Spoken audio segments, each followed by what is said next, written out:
A Senhora de Avalon, parte 2, capítulo 14. Havia épocas quando o ar ficava pesado sobre as colinas e a névoa rolava pelos pântanos abaixo da muralha, em que Teleri quase conseguia imaginar que estava de volta a Avalon. E sempre se surpreendia porque a ideia lhe causava muita dor. Aquela não era a terra do verão, ela pensou, enquanto o cavalo a carregava pela estrada, mas os brejos das terras brigantes. E ela não era mais uma sacerdotisa de Avalon, e sim imperatriz da Britânia. O cavaleiro que ia à frente fez sua montaria parar e olhou para trás querendo saber o que tinha acontecido, como se tivesse ouvido Teleri suspirar. Ela sorriu. Carausius tinha sido aclamado imperador há 2 anos, e nesse tempo Alectus tinha se tornado grande amigo dela. Ele não tinha disposição para longas caminhadas, e não era nenhum marinheiro, mas atrás de uma mesa fazia maravilhas, e um imperador, mais ainda que um comandante, precisava de homens assim ao seu redor para sobreviver. Às vezes, ela achava incrível Carausius ter conseguido manter sua posição durante tanto tempo.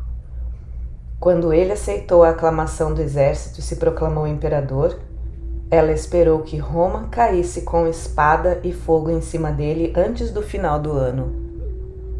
Mas aparentemente, um senhor da Britânia podia se rebelar com maior impunidade do que um general de qualquer outra província. Pelo menos ele podia, se governava os mares e tinha o apoio de Avalon. No entanto, ela achava que até Carausius se surpreendera quando Maximiano, depois de perder a batalha naval, reagiu à proclamação com uma carta estritamente formal aceitando-o como imperador irmão.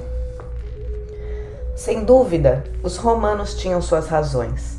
A paz que Maximiano selou com os francos não durou nada. Ele ainda tentava evitar que os clãs deles invadissem a Gália, e também buscava a pacificação dos alamanes, do Reno, e Diocleciano lutava contra os sarmatas e os bárbaros do Danúbio. Havia rumores de insurreições na Síria também. Roma não dispunha de homens para lutar em outros lugares, desde que a Britânia não ameaçasse o resto do império. Os imperadores deviam achar que podiam se dar ao luxo de deixá-lo entregue aos próprios recursos e defesas. E Carausius mesmo estava aprendendo que governar a Britânia não era só defender a costa saxônia. Teleri olhou ansiosa a linha cinzenta de alvenaria que serpenteava pelas colinas. Do outro lado daquela linha, os pictos viviam livres, e embora fossem tão celtas quanto os brigantes daquele lado da muralha, as tribos selvagens de Alba semearam um terror nos corações dos seus primos romanizados, que era tão grande quanto o medo que os bretões do sul sentiam em relação aos saxões e que persistia há mais tempo.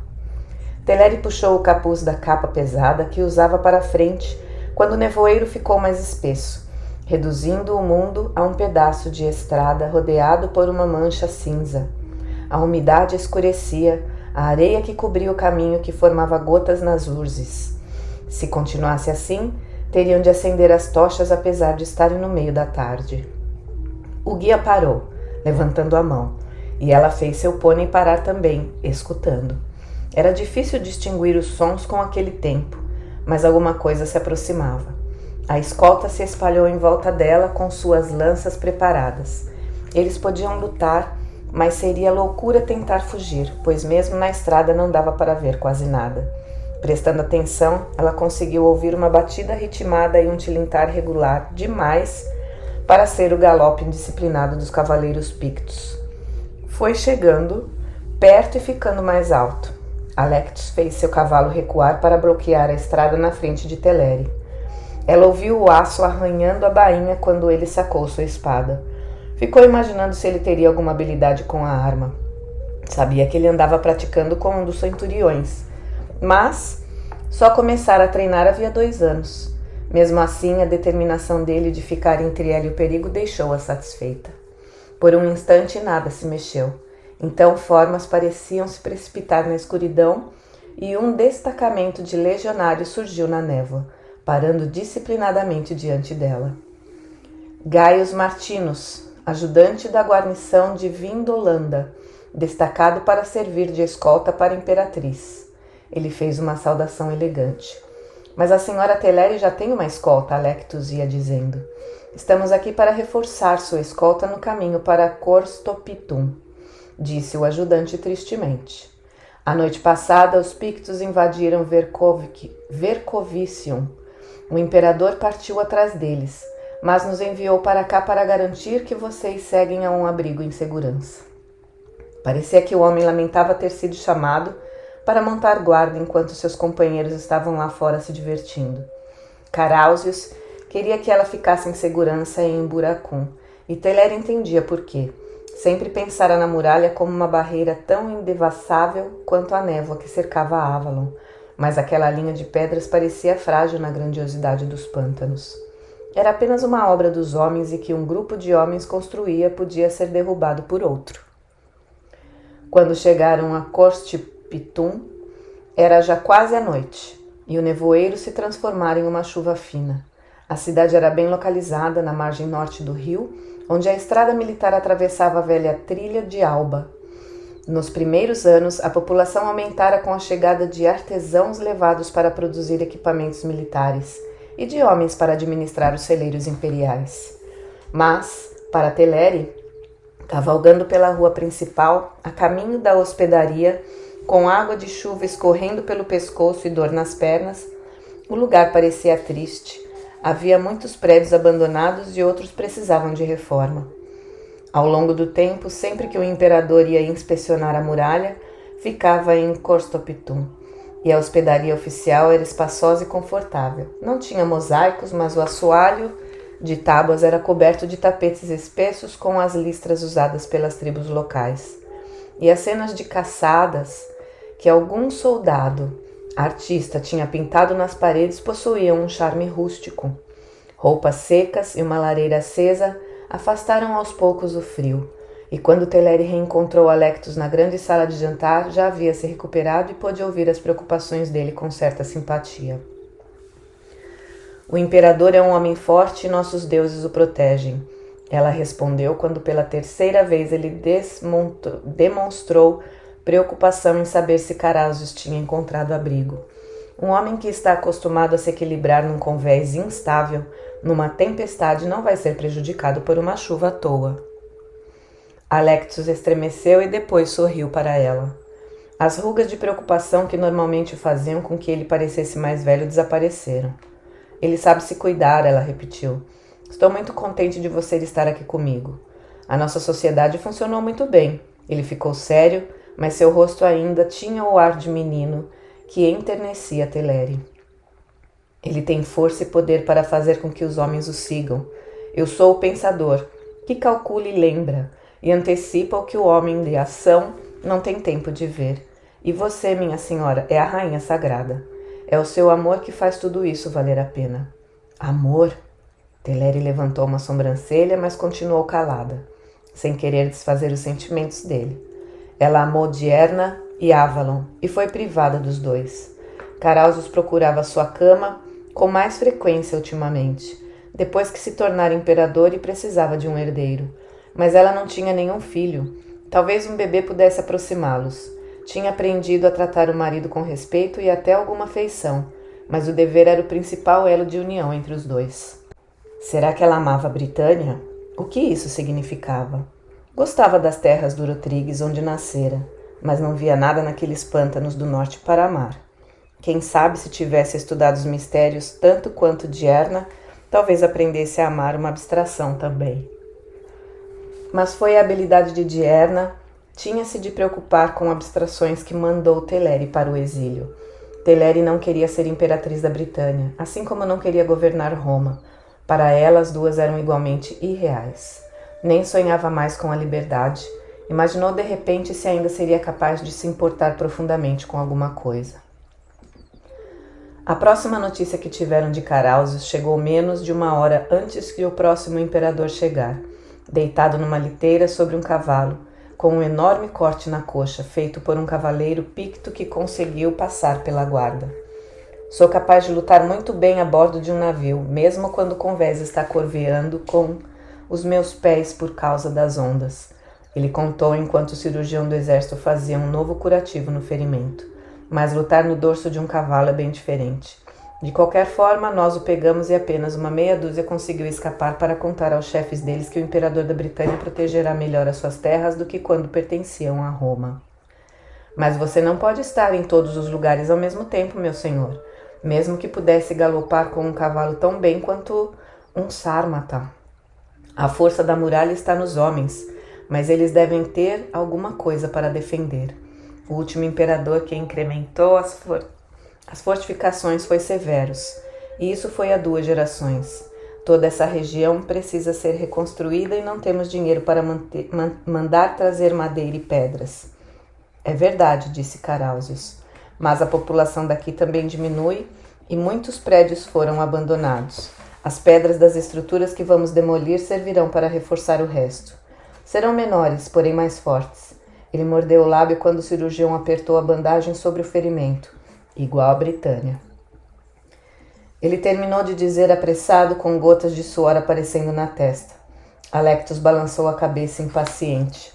É muito grave? Perguntou quando o cirurgião começou a guardar os instrumentos.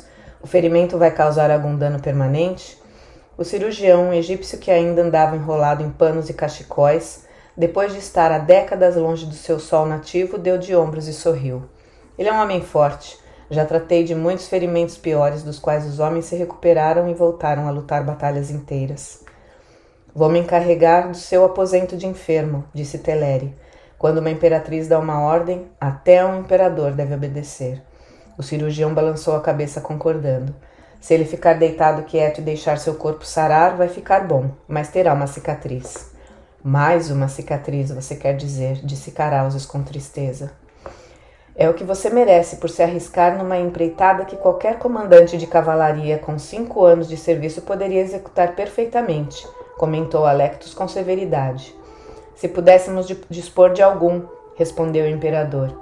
Esse é o problema. Agora que os impostos não vão mais para Roma, a Britânia está mais próspera, mas isso só as torna mais tentadora para os lobos da terra ou do mar. Os homens das tribos do sul foram proibidos de pegarem armas por tantas gerações que não servem mais como milícia, e a maioria não sairá de suas casas para servir o exército. A mesma coisa aconteceu, me disseram no início, com o Império de Roma. E como foi que eles resolveram o problema? Perguntou Teleri. Recrutaram soldados das terras bárbaras, recém-conquistadas, cujos filhos não tinham se esquecido de que eram guerreiros. Bom, eu não acho que Diocleciano permitirá que você invada seu território de recrutamento, disse Alectus. De fato, mas teria de encontrar homens em algum lugar. Carausius ficou quieto e não protestou quando o cirurgião ordenou que os outros saíssem para ele poder descansar. Ele seria um mau paciente quando a dor inicial acabasse, pensou Teleri. Parecia estranhamente indefeso ali deitado, e ela sentiu uma pontada de compaixão pela dor dele. Durante todo o inverno, enquanto o ferimento sarava, Carausius ficou ruminando o problema de como equilibrar seus recursos de dinheiro e de efetivo. Seu governo prosperava maravilhosamente bem na mão de Alectus, mas o dinheiro não ajudava se tinha de ficar empilhado no tesouro. Precisava usá-lo para comprar homens. As tribos selvagens do norte eram um inimigo antigo, inaceitáveis para o povo da Britânia romana, mesmo se fossem servir ao imperador. Ele sabia que tinha de procurar em outro lugar. Carausius sonhava cada vez mais com os areais onde passara a infância, com os pântanos onde cresciam os juncos no país de outro lado do canal, e com o solo rico nos campos conquistados do mar.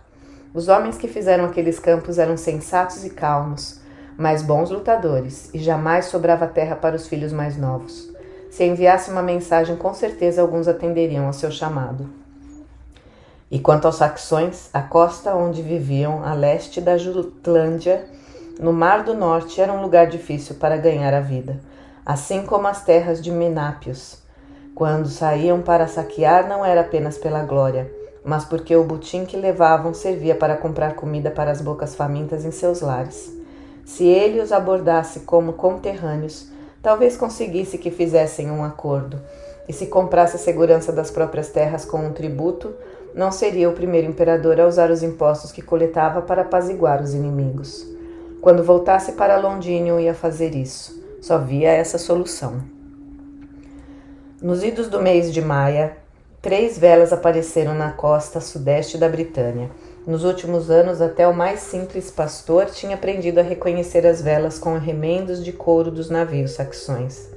Soavam os alarmes das aldeias e depois se calavam, enquanto os navios passavam. Os vigias de Rutupiai, lembrando as ordens que receberam, observavam carrancudos e calados os barcos entrando no estuário do rio Stour e subindo o rio com remos.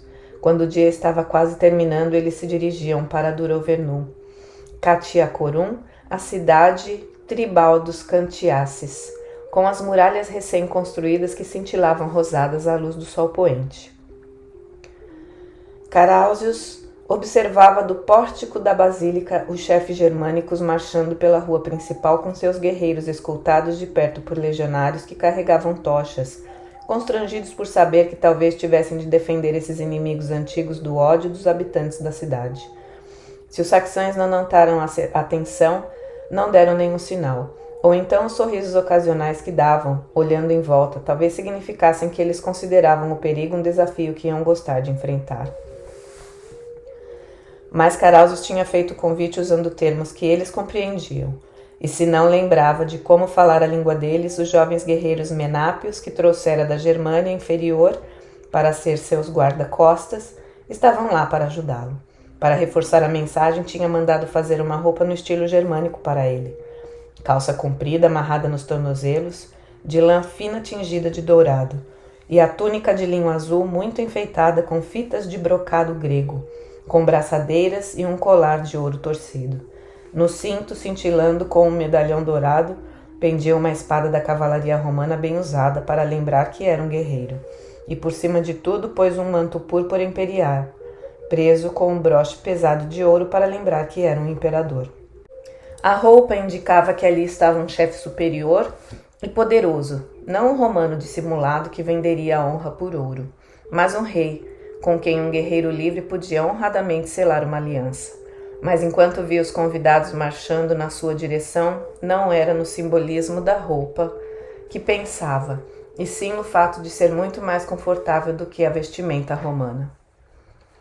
Na basílica tinham posto uma longa mesa de banquete. Carausius sentou à cabeceira com os chefes germânicos dos dois lados.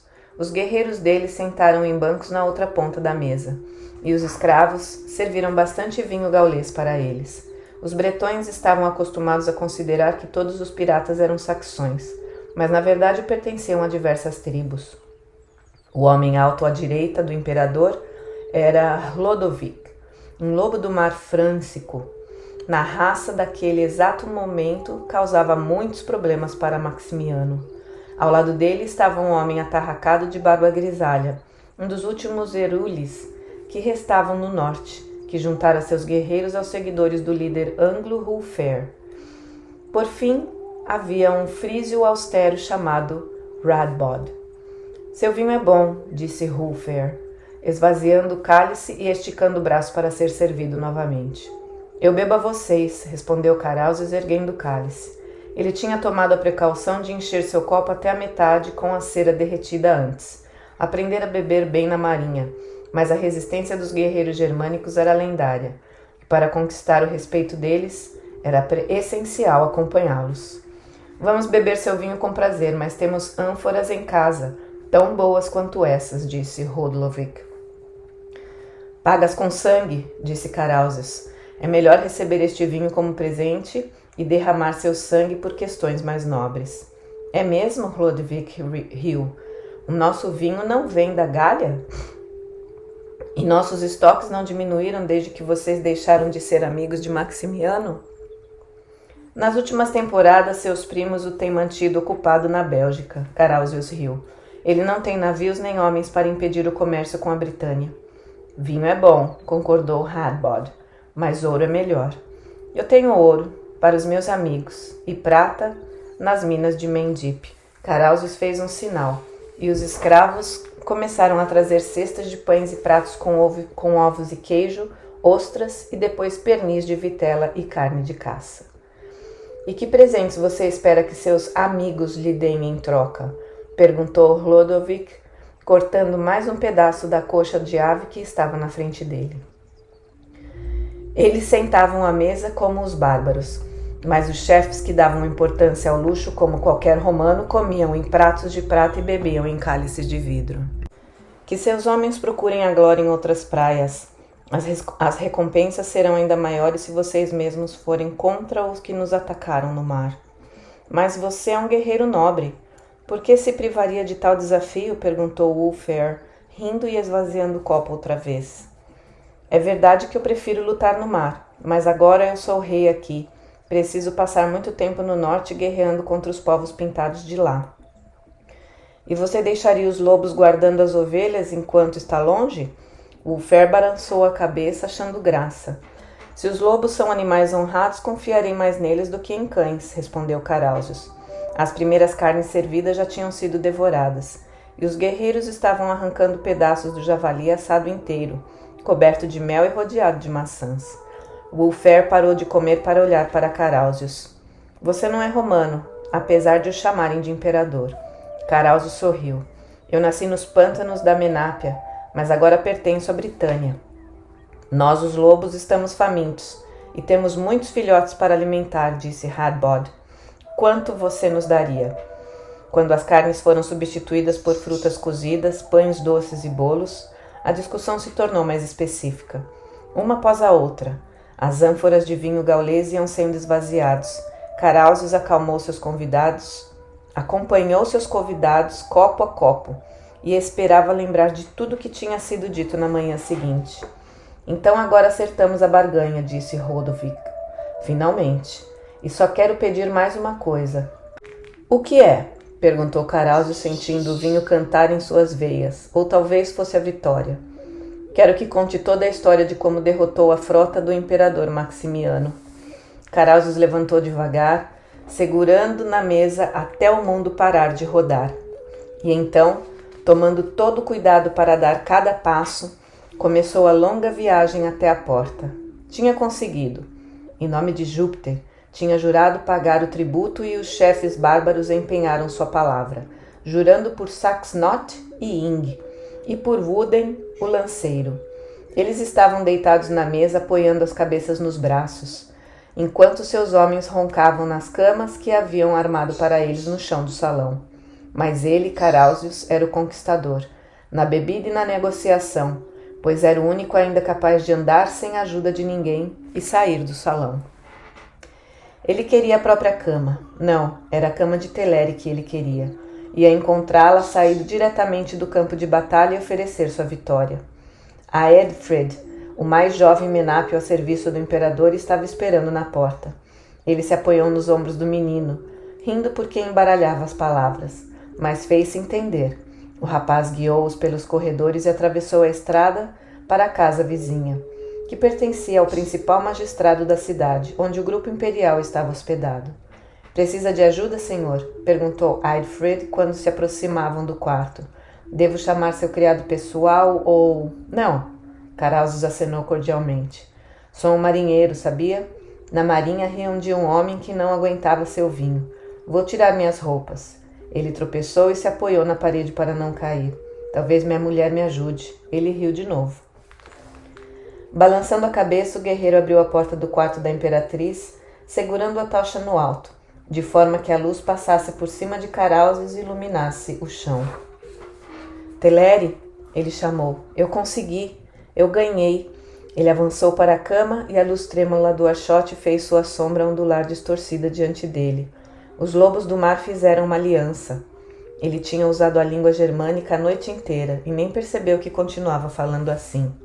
As cobertas mexeram e à luz da tocha, ele viu o rosto branco e os olhos arregalados de Teleri. Então ela gritou. Caráusios deu um passo para trás e sentiu que estava caindo. A última coisa que lembrou quando todo o vinho que bebeu no banquete finalmente fez efeito. Foi o terror dos olhos de Teleri. Na manhã seguinte, o imperador acordou com a cabeça latejando e com o gosto de lixo na cozinha na boca. Fez uma careta, esperando que os chefes germânicos estivessem se sentindo pior do que ele. Será que estava ficando velho? Que uma noite bebendo podia fazê-lo sentir-se tão mal? Então abriu os olhos e viu que estava na cama de Teleri, sozinho. Gemeu alto e a porta abriu. Hábil e discreto, seu criado pessoal tirou a roupa germânica manchada de vinho, lavou-o e vestiu nele uma túnica limpa. Carausius encontrou Teleri na sala de jantar menor, onde geralmente tomavam o de jejum. Ela olhou para ele quando entrou e ele parou, pois o que viu no rosto dela, como na noite anterior, era medo puro. Peço desculpas, ele apressou-se em dizer, por tê-la perturbado. Teleri ficou olhando para o prato e não disse nada. Queria contar sobre a minha vitória. Fizemos um acordo, os chefes germânicos vão enviar guerreiros. Saxões. Ela sibilou, cerrando as mãos nas saias do vestido. Frísios, francos e elures. Ele corrigiu, sem saber o que havia de errado com ela. Ela sabia que eles vinham. São todos lobos saxões para mim. Pensei que não faria diferença, que já havia passado muito tempo. Teleri balançou a cabeça e ele percebeu que ela estava chorando. Teleri? Ele exclamou, chegando para perto dela. Não toque em mim! Ela gritou, levantando tão depressa que o banco caiu com um estrondo para trás. Você é um deles. Pensei que fosse um romano, mas quando olho para você agora, é o rosto dele que eu vejo. De quem, Teleri? Perguntou Carausius. A voz dele tremia com o esforço que fazia para não gritar. O saxão. Ela respondeu tão baixinho que ele mal ouviu. O homem que tentou me violentar quando eu tinha 18 anos. O verão passou, e com ele o ano mais pacífico na parte meridional da província de que o povo podia se lembrar. Os saxões, com seus juramentos ainda frescos nos lábios e suas bolsas cheias de ouro bretão, desviaram sua atenção para outras praias, mas os irlandeses não eram afetados por essas inibições. Começaram a atacar as terras dos Silures e Demetas, e o imperador e a sua corte doméstica mudaram para o oeste para defendê-los. Teleri tinha pedido para ficar com o pai, mas o imperador, conhecendo o valor que as tribos do oeste davam às suas rainhas, julgou mais sensato demonstrar sua confiança na própria habilidade para defendê-los, levando a mulher junto. Teleri achou que ele talvez tivesse esperança de poder seduzi-la para sua cama outra vez. Ela procurava disciplinar seus sentimentos, mas desde o banquete de Cantiacorum não conseguia mais suportar que ele encostasse nela, mesmo quando Carausius não estava usando suas roupas de menápio ou cercado por sua guarda pessoal de bárbaros. Quando ela olhava para ele, via um inimigo. Como imperatriz, tinha seus próprios serviçais e criadagem doméstica. Ela viajava numa liteira sobre cavalo com a sua gente em volta, e quando não partilhava a cama com o marido, era fácil dizer que estava cansada da viagem e que precisava dormir sozinha. Quando chegassem a Venta Silurum, teriam de viver juntos, e as explicações seriam mais difíceis. Por isso, quando estavam perto do delta no rio Sabrina, ela pediu permissão para arrumar para o sul até a Cais Sulis e banhar-se nas águas de lá. Carausius, talvez com esperança de que o tempo curaria a rixa entre eles, concordou. Na véspera do dia em que os dois grupos iam se separar, descansaram em Corínio, a antiga capital dos Dobunes, onde a estrada do canal atravessava a estrada principal para o oeste. A cidade era pequena, mas próspera, famosa pela maestria dos criadores de mosaicos que concentravam a indústria lá. Amâncio era definitivamente opulenta, pensou Teleri. Sentado em um dos sofás, com certeza nem mesmo Roma conseguiria produzir algo mais luxuoso. Por isso mesmo foi mais desconcertante para ela, quando a porta se abriu e Dierne entrou no quarto. Como sempre, a suma sacerdotisa dominava o ambiente em que estava, que ficou parecendo subitamente excessivo até de mau gosto, comparado com a simplicidade clássica do seu vestido azul. Então Teleri lembrou-se de que era uma imperatriz, acima de qualquer sacerdotisa em todos os tempos, e sentou com as costas retas perguntando o que Dierne estava fazendo ali. Meu dever. Eu vim falar com seu marido e com você. A sacerdotisa sentou num banco. Teleri examinou-a bem, vendo que as suas mãos estavam crispadas, traindo a aparência de calma. Ele sabe que você está aqui? Teleri recostou-se novamente, ajeitando as dobras do manto vermelho que se caíam melhor. A resposta não foi necessária. A porta se abriu de novo e Carausius apareceu com Alectus em seus calcanhares. Atrás dos dois ela viu as figuras altas da guarda de bárbaros e ficou tensa sem querer. Então fecharam a porta e a visão sumiu. O imperador parou olhando espantado. Ele saudou Dierna. Senhora, é uma honra. É verdade, ela respondeu. Eu honrei você, mas você não nos honra com essas roupas bárbaras que usa. Teleri levou um susto. Aquilo é que era ir direto ao assunto. Carausos olhou para a calça germânica e corou, mas ao levantar a cabeça de novo, seus olhos não eram de quem estivesse disposto a ceder. Eu nasci um bárbaro, ele disse com a voz baixa. Essas são as roupas da minha juventude, e muito confortáveis, e são as roupas dos meus aliados. Os olhos de Diana soltaram faíscas. Então você rejeita os deuses da Britânia, que o puseram no alto? Não é vergonha para um porco chafurdar na lama, mas para um homem é diferente? Você esteve no Thor sagrado e ouviu o canto das estrelas do verão. Você carregou os dragões em seus braços antes de Atlantis afundar sob as ondas. Você vai negar a sabedoria conquistada em tantas vidas e afundar de novo no charco onde raças incipientes lutam para viver? Você não pertence mais a elas, e sim à Britânia. De fato. Mas o que é a Britânia? A árvore que abriga os povos ergue seus braços para o céu. Carausos respondeu lentamente. Mas deve estar enraizada na terra, senão morrerá. A Britânia é mais que Avalon. Nas viagens que fiz por essa ilha, vi homens de todos os cantos do império cujos filhos louvam essa terra como se fosse deles. Eu protegerei todos eles, todos que foram entregues a mim. Você não deve me culpar se eu procuro o prazer onde posso. Ele olhou para Teleri e desviou o olhar. Seu apoio vem dos príncipes da Britânia, exclamou Alectus. Dos homens com o antigo sangue celta nas veias, que fizeram de você imperador. Dará os presentes deles para escravos? Carausos se investigou e seu rosto ficou esfogueado de novo. Você me ataca também? Pensei que pudesse contar com sua lealdade. Então talvez seja melhor reconsiderar a sua, disse Alectus amargamente. Se está determinado a retornar às suas raízes, não pode reclamar se eu lembrar que os meus pais eram reis entre os belgas. Por um longo momento, Carausos ficou olhando para ele. O olhar passou para Dierne e depois para Teleri, e ela virou para o outro lado. Finalmente, ele deu um suspiro. Vocês façam o que quiserem, mas estão errados. Lembro muito bem de quem me fez imperador. Foram os soldados e os homens da frota que me aclamaram primeiro. Não os príncipes bretões que não pegam mais em armas. A Britânia foi celta um dia, mas não é mais. Em Moridunum há homens de muitas raças que derramam seu sangue para defender vocês. Meu lugar é ao lado deles. Deixo vocês aqui debatendo suas filosofias. A imperatriz da Britânia ia para Aquisulis banhar-se nas águas e fazer oferendas para a deusa lá. Mas Teleri, a mulher, procurava naquelas águas estimulantes a cura para sua alma perturbada. Duvidava encontrar. Diana decidiu ir com ela, e mesmo para uma imperatriz era impossível negar qualquer coisa à senhora de Avalon.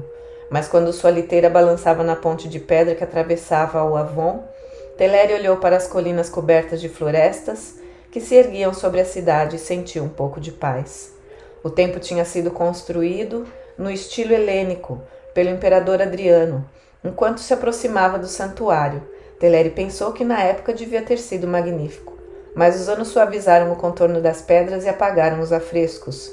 Parecia que aquele lugar se tornara uma extensão da deusa, agradável e confortável, como um vestido bem usado que assume as formas da dona. No pátio, Teleri parou diante do altar ao lado oposto da fonte e jogou algumas pitadas de incenso na brasa. Sentia Dierne ali perto, com o poder escondido sob o véu que a cobria como luz sombreada. As sacerdotisas de Sulis saudaram a senhora de Avalon como companheira, mas naquele culto ela não tinha autoridade, e Teleri sentiu uma certa satisfação ao saber disso. Elas atravessaram o pátio e subiram os degraus do templo, no qual as górgonas guardiãs espiavam de cima do frontão triangular, cercadas de ninfas. Lá dentro, lampiões brilhavam suavemente sobre a imagem de Minerva Sulis, em tamanho natural, e suas feições douradas cintilavam sob o elmo de bronze. Embora usasse atavios marciais, sua expressão era de calma e reflexão. Senhora, pensou Teleri olhando para a estátua, pode ensinar-me a ser sábia? Pode dar-me a paz? Sem querer, ela lembrou das sacerdotisas cantando no Thor sagrado, banhadas pela luz prateada da lua. Naquele tempo, sentia a presença da deusa que a enchia de luz. mas ali onde estava sentia apenas um eco do poder, e não sabia se a diferença estava na natureza ou no templo ou na própria alma. No segundo dia da visita, ela se banhou nas águas. Todos os outros visitantes foram proibidos de entrar lá para dar privacidade à imperatriz e suas senhoras. Através da colunata que rodeava a grande piscina, ela via o pátio e o altar em que rezara no dia anterior. A luz refletia na água e tremulava no teto de madeira. Uma nuvem de vapor da piscina, aquecida na sala ao lado, cobria as sombras de mistério. A água estava tépida e as pessoas se acostumavam logo com o cheiro de enxofre. Teleri flutuou de costas, deixando a água embalá-la, e tentou relaxar, mas não conseguia se esquecer da tristeza que tinha visto nos olhos do marido quando se separaram, e da dor, que tinha a mesma intensidade, mas por razões diferentes. No olhar de Alectos, partia seu coração vê-los assim perdidos.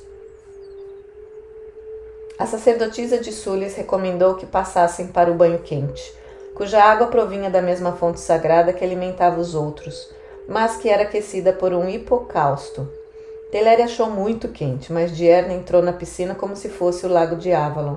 Ela mordeu o lábio e obrigou-se a imitar a sacerdotisa. Então ficou um tempo sem pensar em nada além das reações de seu corpo. Sentiu o coração batendo forte e o suor começando a brotar na testa. Quando achou que ia desmaiar, a guia a ajudou a sair e levou-a para o Caldarium, cuja água gelada nem pareceu tão fria. Depois disso, com os nervos formigando e o sangue zumbindo nas veias, permitiram que voltasse para a grande piscina.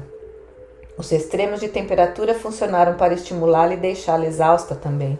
Então foi fácil mergulhar num devaneio insensato. Este é o ventre da deusa, disse Dierne em voz baixa. Os romanos a chamam de Minerva, e os que vieram antes deles, de Sulis. Para mim, ela vem como Briga, senhora desta terra. Quando flutuo nessas águas, volto à minha origem e me renovo. Agradeço por permitir que eu a acompanhe. Teleri virou para ela, erguendo as sobrancelhas, mas resolveu que aquele comentário cortês merecia uma resposta. Você é bem-vinda. Não posso dizer que chego a meditar de forma tão elevada, mas há paz aqui. Há paz em Avalon também. Agora me arrependo de tê-la mandado embora de lá. Meu objetivo era válido, mas foi um destino árduo para alguém que não desejava isso. Eu devia ter pensado em outra saída. Dierne flutuava na água verde, com o cabelo comprido rodopiando em cachos cor de bronze ao redor de seu rosto, os seios fartos com os mamilos escuros devido aos partos, aflorando na superfície. Teleri ficou totalmente perplexa. Tinha sacrificado 3 anos de sua vida e naquele momento sua mentora sugeria que afinal não era necessário? Você deu a entender que o destino da Britânia dependia da minha cooperação. Qual seria outra forma de conseguir isso? Eu estava errada de fazê-la se comprometer através de um casamento como esse, celebrado pelos cidadãos romanos. Dierne ficou de pé com a água escorrendo no cabelo. Não compreendi na época que o destino de Carausius era ser rei, e que devia se juntar a uma rainha sagrada do modo antigo. Bom, está feito agora. E mexer no passado, Teleri ia dizendo, mas a sacerdotisa balançou a cabeça.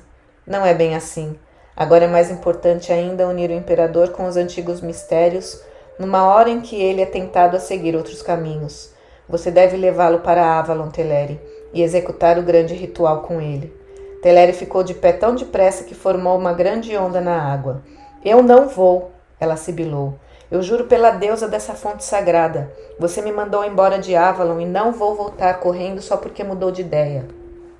Faça a mágica que quiser com Carausius, mas a terra há de tremer e o céu há de cair antes de eu voltar rastejando para você. Ela caminhou apressada e espalhando água para o lado da piscina onde ficavam os degraus e onde os escravos aguardavam com toalhas, sentia o olhar de Dierne sobre ela, mas não olhou para trás novamente. Quando Teleri acordou na manhã seguinte, disseram que a senhora de Avalon tinha ido embora. Sentiu uma pontada de saudade, mas foi só por um instante. Logo lembrou do que tinha acontecido e ficou contente. Antes da refeição do meio-dia, os trompetes anunciaram a chegada de mais alguém. Era Alectos, e Teleri ficou tão feliz em vê-lo que nem perguntou por que não estava com o imperador. As colinas arborizadas em volta da Aquia Sulis se transformaram numa prisão para ela. Subitamente se sentiu saudade de casa, das colinas ondulantes de Durnovaria e do mar. Leve-me para a casa de meu pai, Alectos, ela pediu. Leve-me para casa. O sangue aflorou e desapareceu no rosto de Alectos, e ele beijou a mão da imperatriz.